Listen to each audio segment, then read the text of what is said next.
Hello, कसे आहात सगळे? बरे आहात ना? तर मी आज तुमच्यावर शेअर करणार आहे मस्त अशी सगळ्यांना लहान मुलांना आवडणारी रेसिपी रव्याचा cake Iyengar bakery style.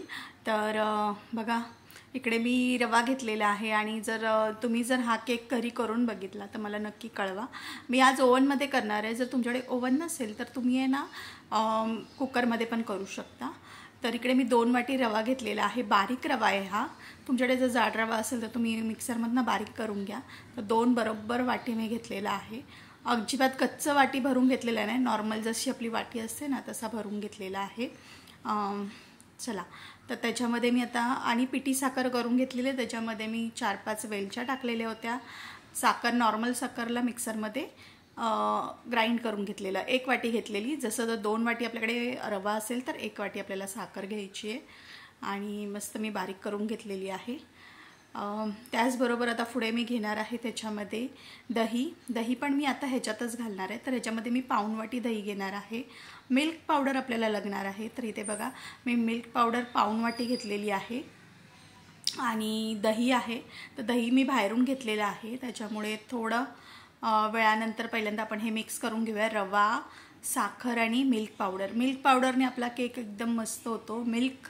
Milk cake आपण बोलू शकतो त्याला, असा होतो छान. असं मी मिक्स करून घेतलेला आहे. हा मला बाऊल आहे ना छोटा पडतो असं वाटतं, तर मला मोठ्या टोपात काढून घ्यायला लागणार आहे. पण मी म्हटलं पहिले सुके जिन्नस एकत्र करून घेऊया म्हणजे आपल्याला एक अंदाज येईल. त्याच्यानंतर बघा, मी दुसरा एक मोठा टोप घेतलेला. त्याच्यामध्ये मी अर्धी वाटी तेल घेतलेलं आहे. शेंगदाणा तेल, तिळाचं तेल, म्हणजे ज्याचा वास येणार नाही ते तेल घ्यायचं नाही आपल्याला, राईचं तेल. आणि नॉर्मल आपल्याला जे तुमच्याकडे असेल सनफ्लॉवर नाहीतर मग सोयाबीन, कोणतं पण तेल घ्या. त्याच्यानंतर मी 2 मोठे चमचे, बघा माझ्याकडे 2 मोठे चमचे आहेत, तूप घेतलेलं आहे. तर अर्धी वाटी मी घेतलेलं आहे तेल आणि 2 मोठे चमचे घेतलेले आहेत तूप. आता आपल्याला ह्याच्यामध्येच आहे ना दही घालायचं आहे. जसं मी मगाशी तुम्हाला दही दाखवलेलं ते दही घालायचं. अर्धी वाटी दही घालायचं आहे.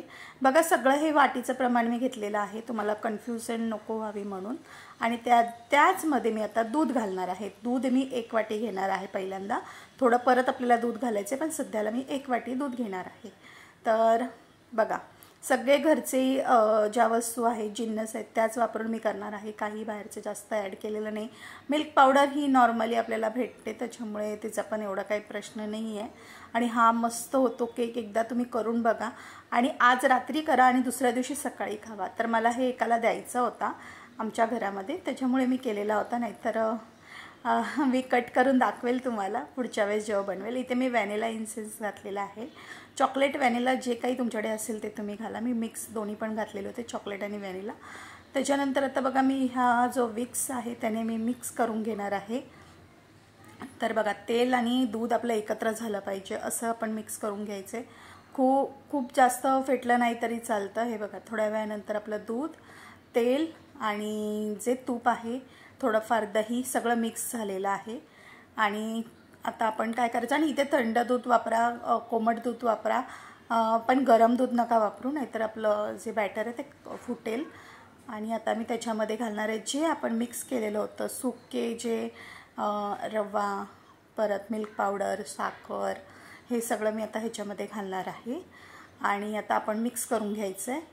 मिक्स करून घ्यायला मी परत एकदा हलवून घेते, छान बघते कुठे गुठळी वगैरे तर होणार नाही, कारण आपण ड्राय टाकलेलं होतं, कुठेच ओलं केलं नव्हतं. आणि आता एकदा मिक्स करून घेते. त्यानंतर आता आपण झाकण करून ठेवून द्यायचं आहे 15 ते 20 मिनटासाठी. तर आता झाकण करून ठेवून देऊया, झाकण ठेवून देऊया त्याच्यावरती. आता तर मिक्स करून झालेलं आहे दूध. बघा, आता नॉर्मल वाटते. थोड्या वेळानंतर रवा आपला फुगतो, त्याच्यामुळे आपल्याला ते झाकून ठेवायचं, म्हणजे एक आपल्याला एक अंदाज येतो अजून थोडंसं किती दूध घालायला लागणार आहे ते.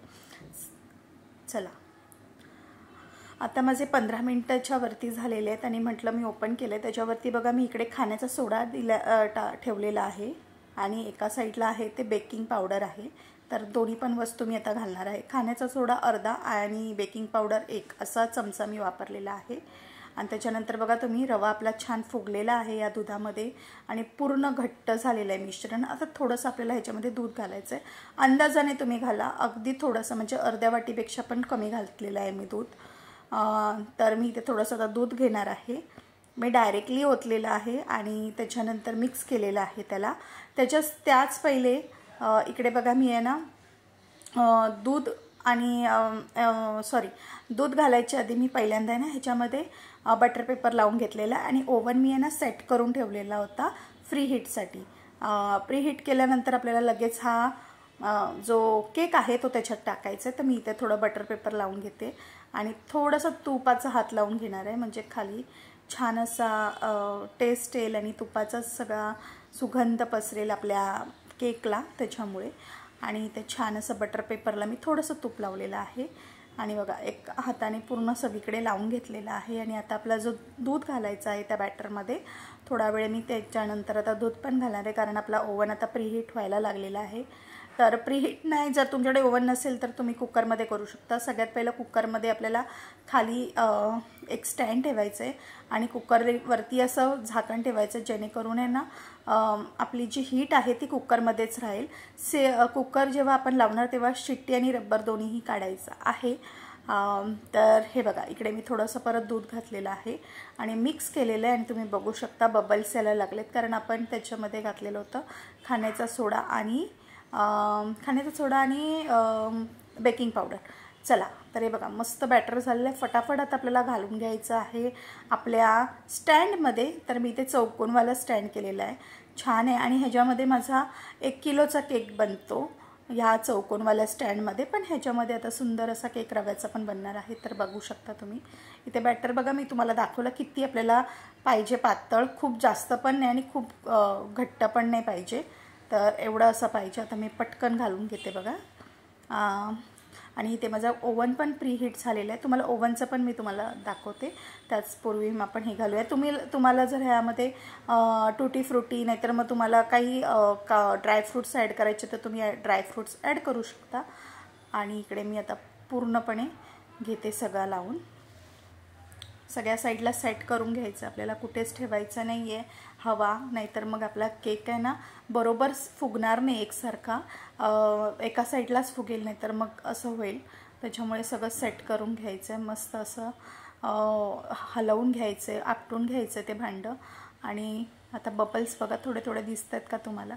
आलेले नाही दिसत असेल तर मग चला. इथे बघा मी प्रीहीटसाठी ठेवलेला होता ओव्हन आणि आता मी ह्याच्यामध्ये घातलेला आहे. चला हे बघा आपला केक आता आतमध्ये बनतो आहे. थोड्या वेळाने तुम्हाला मी दाखवते. 19 मिनटं झालेले आहेत आणि मी 20 मिनटासाठी ठेवलेला होता प्रीहीट ओव्हनमध्ये. चला तर आपला झालेला आहे आता. आणि मी बघा टूथपिकने दाखवते, कुठेच आपला केक बाहेर असा लागलेला नाही आणि कलर बघा किती सुंदर आलेला आहे, गोल्डन असा. तर कसा वाटतं हा आयंगर बेकरीचा केक? नक्की सांगा मला.